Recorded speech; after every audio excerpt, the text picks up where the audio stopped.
마음으로 읽는 달라이라마. 달라이라마 존자님의 평화롭게 살다 평화롭게 떠나는 기쁨. 제7장 명상자의 수행. 자신의 행복과 다른 중생들의 고통을 바꾼다고 명상하면서 보리심을 기르는 수행도 있다. 당신 자신과 다른 중생들이 똑같은 본성을 갖고 있다고 생각해야 한다. 이 방법은 매우 강력한 효과를 갖고 있다. 합리적이고 논리적으로 이 수행에 대해 설명할 수 있지만 우리의 일상적인 경험의 관점에서도 이 수행을 이해할 수 있다. 우선 당신과 모든 중생들이 동등하다는 것에 대해서 명상해야 한다. 모든 중생들이 당신처럼 행복을 원하고 고통을 원치 않는다는 것을 이해해야 한다는 뜻이다.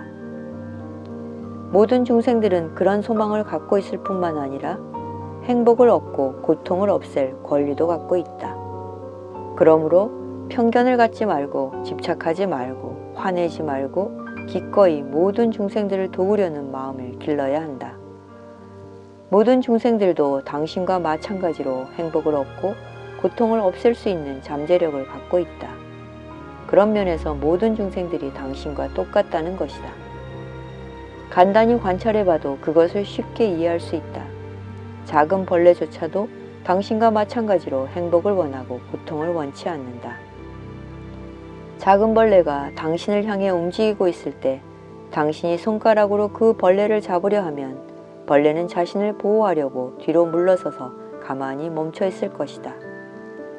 그 벌레는 아주 무르고 연약하더라도 자신의 고통을 없애고 행복을 얻기 위해서 최선을 다해 노력한다. 그럼 미약한 벌레를 보면서 나는 슬픔을 느끼지 않을 수가 없다. 신들조차 행복을 원하고 고통을 원치 않는다는 점에서는 우리와 똑같다. 귀신들의 세계에 사는 중생들도 마찬가지다. 우리는 불행한 일이 일어나면 나쁜 귀신들이 해를 입힌 것이라고 말할 때가 많다. 그러나 그런 식으로 귀신을 비난하지 말고 귀신도 우리와 마찬가지로 행복을 원하고 고통을 원치 않는다는 것을 깊이 생각해야 한다. 모든 중생들이 똑같은 본성을 갖고 있다는 것을 당신이 이해할 수 있다면 귀신을 쫓기 위해서 스님을 불러 종교의식을 치를 필요가 없어진다. 당신의 돈이나 물자를 그런 일에 낭비할 필요가 없어지는 것이다. 내가 살고 있는 다람살라의 어느 집에 나쁜 귀신이 출몰한다는 이야기를 들은 적이 있었다. 마을 사람들은 내게 그곳에 와서 귀신을 쫓아달라고 요청했다. 나는 악귀를 쫓는 방법을 알고 있는 듯이 그 요청을 받아들였다. 그 외에는 다른 방법이 없었기 때문이다. 나는 그곳에 가서 사랑과 자비심에 대한 명상을 하고 모든 중생들이 행복을 원하고 고통을 원치 않는다는 점에서 똑같은 본성을 갖고 있다는 사실에 대해서 진지하게 숙고했다. 나는 그곳에 있는 나쁜 귀신도 다른 중생들과 똑같은 본성을 갖고 있다는 것을 생각했다.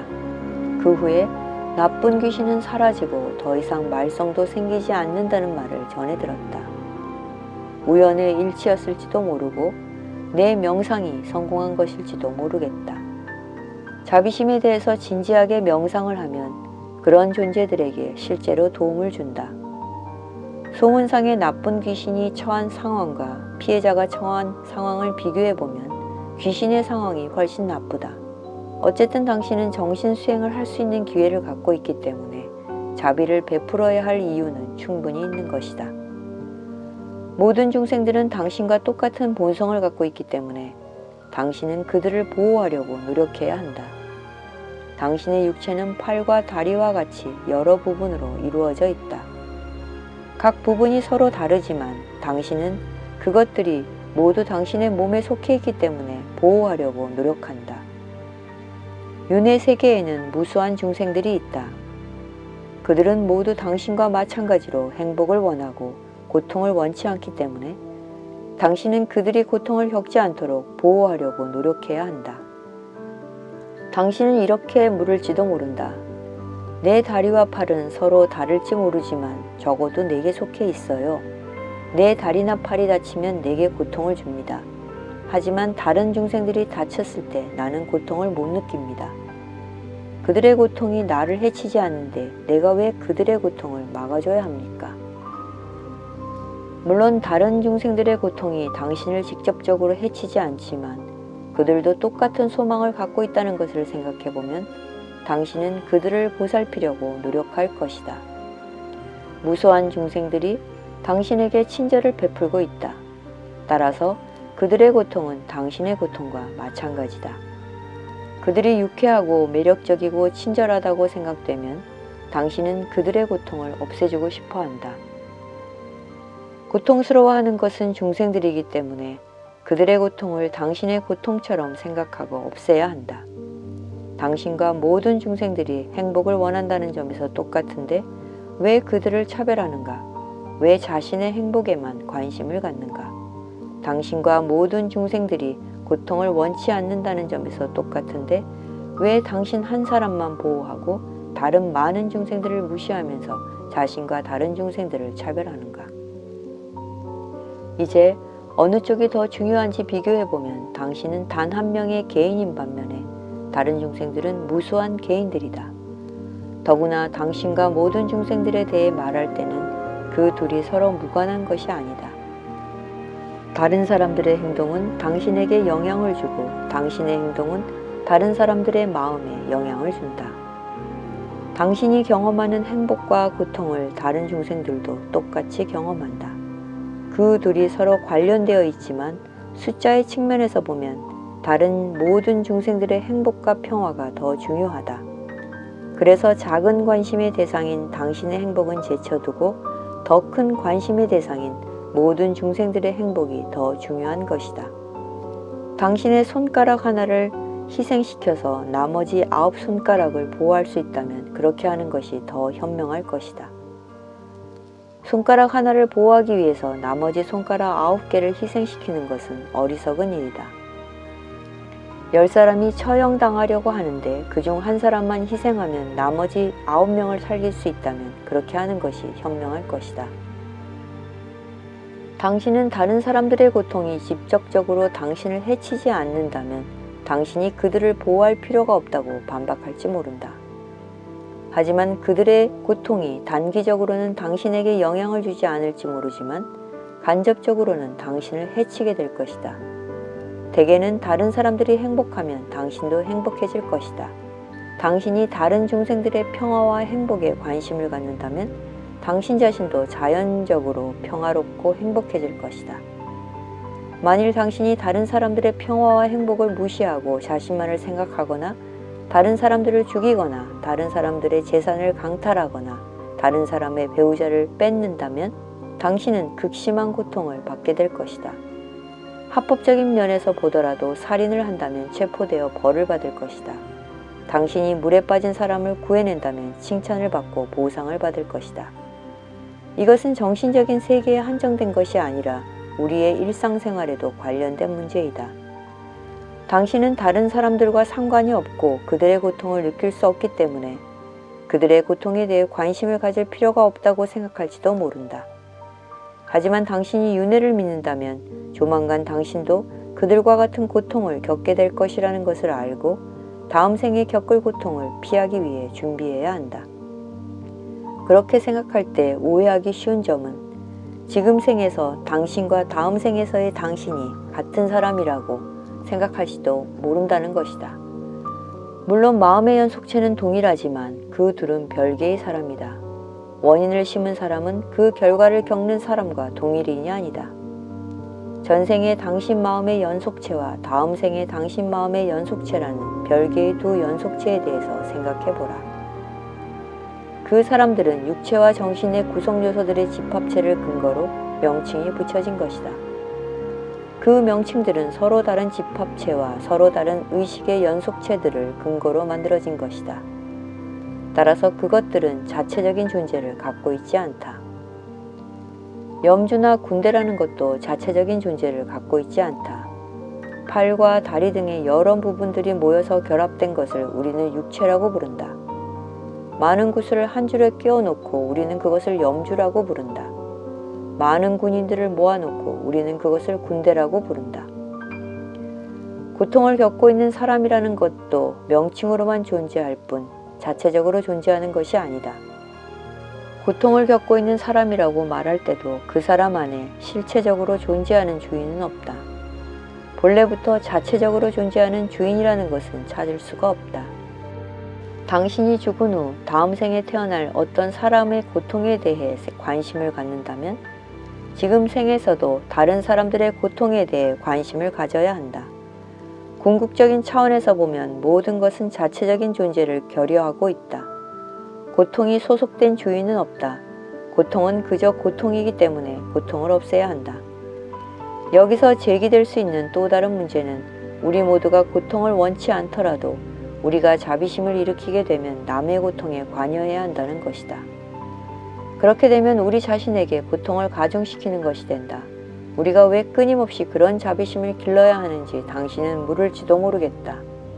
그 대답은 당신이 다른 중생들의 고통에 대해서 생각할 때 왜 그들을 도와야 하는지를 당신도 깊이 생각해 봐야 한다는 것이다.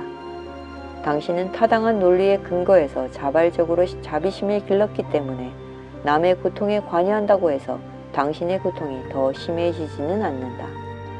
당신이 겪는 자연스러운 고통은 당신이 자발적으로 선택해서 생긴 것이 아니다.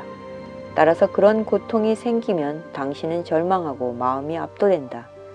반면에 당신이 수행하기 위해서 자발적으로 고난을 겪는다면 자신이 결정한 일이기 때문에 더 이상 고난이 될 수 없다. 그런 고난 앞에서 당신은 패배감을 느끼지 않고 더 용감해지는 것을 느끼게 된다. 자신이 왜 그런 고난을 겪고 있는지 이유를 알기 때문에 그 고난이 당신을 압도할 수 없고 낙담시킬 수도 없을 것이다. 사실 당신은 더 행복을 느낄 것이다. 당신이 자비심을 일으킬 때는 중생들이 얼마나 고통받고 있는지, 그들이 얼마나 당신에게 친절했는지, 왜 그들의 고통을 없애줘야 하는지를 생각해야 한다. 그런 생각을 하면 당신은 낙담하지 않을 것이다. 다른 중생들의 고통을 보면 마음이 불편해질지는 몰라도 낙담하는 마음이 일어나지는 않을 것이다. 그러므로 윤회 세계에서 자연스럽게 발생하는 압도적인 고통과 당신이 논리에 근거해서 장기적인 이익을 생각하며 자발적으로 겪는 고난은 명백히 구분된다. 당신이 자발적으로 고난에 부닥치거나 고통을 받아들여서 많은 고통을 없앨 수 있다면 그렇게 하는 것이 타당하다. 자비심을 겪는 사람들은 자신들이 그런 고난을 겪는 것이 가치 있는 일이라는 것을 알게 된다. 당신의 마음이 그런 생각에 익숙해지면 다른 중생들의 고통을 없앨 수 있는 것을 행복하게 여길 것이다. 마치 백조가 연꽃이 가득 핀 호수 속에 자발적으로 들어가 놀듯이 당신은 그런 행동을 자발적으로 하게 될 것이다. 그런 태도를 가진다면 설령 당신이 중생들의 고통을 없애기 위해서 지옥에 태어나야 할 일이 생기더라도 기쁘게 그렇게 할 것이다. 모든 중생들의 고통이 사라질 때 행복이 끝없는 바다처럼 멀리 드넓게 퍼지지 않겠는가? 당신이 다른 중생들의 소망을 성취시킨다고 해서 그것이 특별히 자랑할 만한 일은 아니다. 그것에 대해 떠벌릴 필요는 없다. 당신의 유일한 목적은 다른 중생들의 목적을 성취시키는 것이기에 당신이 어떤 적극적인 보답을 기대할 이유가 없다. 당신이 불쾌한 말을 듣지 않으려고 하듯이 중생들에게도 불쾌한 말이 들리지 않게 하려는 마음을 길러야 한다. 당신은 그 정도까지 자비심을 기르는 것을 목표로 해야 한다. 일단 당신의 마음이 그런 자비심에 익숙해지면 당신은 자신을 염려하듯이 다른 사람들을 염려하게 될 것이다. 자신의 요구보다 다른 중생들의 요구를 더 중요시하는 보리심을 기르는 방법을 아직 수행하지 못했다면 이제부터 수행해야 한다. 이미 이 보리심을 길렀다면 더 강화시켜야 한다.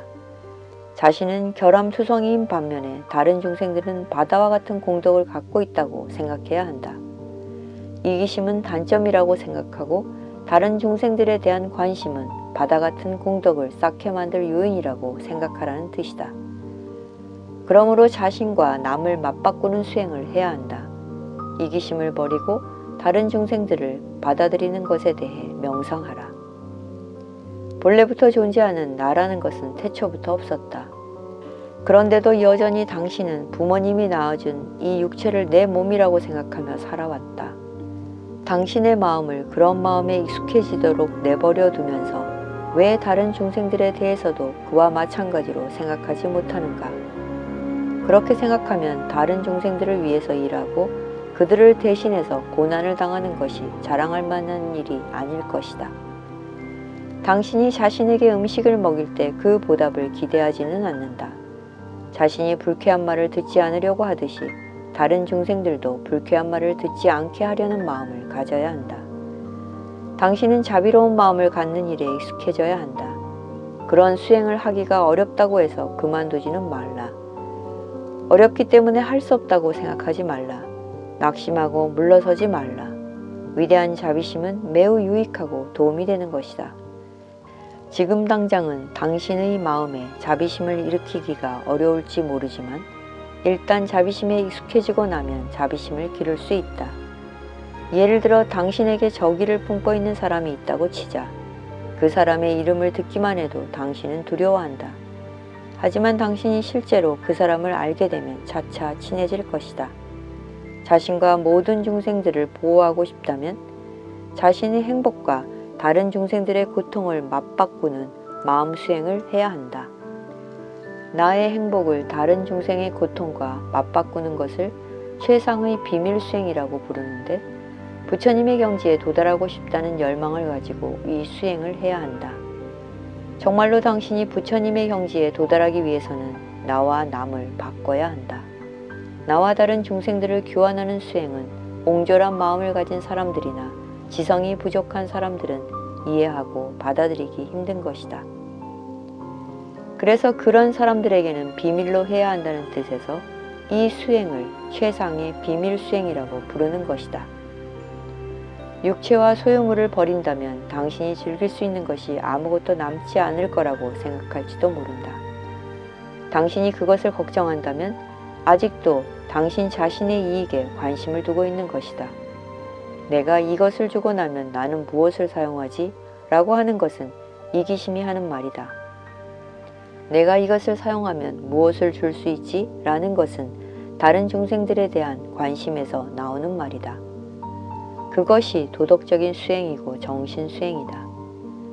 당신이 음식으로 먹거나 가죽을 사용하기 위해서 짐승을 죽이거나 다른 사람의 재산을 강탈하거나 강간하거나 사기를 치거나 욕을 하는 등 말이나 몸이나 생각으로 다른 중생들을 해치면 당신은 다음 생에 지옥에 태어나 참을 수 없이 고통스러운 삶을 살게 될 것이다. 반면에 다른 중생들에 대해 관심을 갖고 그들을 자유롭게 해주고 도와주고 생명을 구해주고 그들을 위해서 자발적으로 고난과 고통을 당한다면 당신은 모든 훌륭한 품성을 성취할 수 있을 것이다. 단기적으로 보면 당신은 다음 생에 자유롭고 운이 좋은 인간으로 태어날 것이고 궁극적으로는 해탈과 깨달음을 얻을 것이다. 만약 자신을 과대평가하고 높은 지위를 차지하기를 갈망한다면 이 세상을 사는 동안에 많은 적을 갖게 될 것이다. 사람들은 당신에 대해 악담을 할 것이고 적의를 갖고 대할 것이다. 다음 생에는 감각이 둔해지고 어리석게 태어날 것이다. 반대로 겸손하게 낮은 지위를 차지한다면 이 세상에 사는 동안에 다른 사람들이 당신을 존경할 것이다. 남을 못살게 구는 사람들이 성공하는 것처럼 보일 때도 가끔 있다. 그것은 선거 기간 동안에 정치가들이 공약을 내걸 때 자기가 당선되면 이것을 해주고 저것을 해주겠다고 떠벌리며 약속을 남발하는 것과 비슷하다. 그런 분별 없는 거짓말들이 정치판 전체를 오염시킨다. 만일 겸손함을 유지하고 다른 사람들을 윗사람처럼 받든다면 당신은 이 세상에서도 행복하고 다음 생에도 평화와 행복을 얻을 것이다. 당신은 이기심 때문에 다른 사람들에게 당신을 위해서 일하라고 강요할지도 모른다. 사람들은 말이나 다른 짐승들에게 짐을 실어 나르게 하면서 그 짐승들을 잘 돌보지는 않는다. 그들은 짐승들을 사용할 수 있는 물건일 뿐이라고 생각한다. 그런 짐승들은 등에 항상 상처가 나 있다. 그 사람은 다른 짐승들을 노예처럼 부린 결과로 다음 생에 노예처럼 부려지는 짐승으로 태어날 것이다. 하지만 당신의 몸과 말과 마음을 사용해서 다른 무수한 중생들을 즐겁게 한다면 당신은 다음 생에 좋은 가정에 태어나서 모든 사람들에게 사랑을 받을 것이다. 요컨대 이 세상에서 당신이 얻은 평화와 행복은 당신이 전생에 다른 중생들을 도우려는 마음을 가졌거나 실제로 도왔기 때문에 그 결과로 얻은 것이다. 당신이 장애를 만났거나 불행한 세계에 태어난 것은 전생에 자신만을 위해 평화와 행복을 추구했던 결과이다. 그 모든 것이 이기심 때문에 생긴 것이다. 부처님의 경지에 도달하는 것까지 포함해서 우리가 윤회 세계에 즐기는 모든 훌륭한 품성들은 모두가 남의 행복에 관심을 가진 결과로 생기는 것이다. 그것에 대해서는 더 이상 말할 필요도 없을 것이다. 우리처럼 유치하고 평범한 존재와 석가모니 부처님과의 차이에 대해 숙고해보라. 무수한 전생을 살아오는 동안 우리는 오직 자신의 이익만을 생각해왔고 우리 자신에게만 관심을 가져왔다. 지금 우리가 처한 공경을 바라보라. 반대로 부처님은 무수한 생애를 통해 자신들의 행복을 무시하고 오직 다른 중생들의 행복에만 관심을 가졌다. 우리와 부처님과의 차이는 그렇게 명백하다. 평소에 우리는 우리 자신의 평화와 고통에만 골몰하고 다른 중생들의 평화와 고통에 대해서는 잊고 있다. 이제 우리는 다른 중생들의 평화와 고통에 대해서 관심을 갖고 자신의 이익을 무시함으로써 평소의 습관을 바꿀 수 있다. 우리가 자신의 평화와 행복을 다른 중생의 고통과 맞바꾸려 들지 않는다면 우리는 부처님의 경지에 도달할 수 없을 뿐 아니라 윤회하는 이 세상에서도 행복을 얻지 못할 것이다.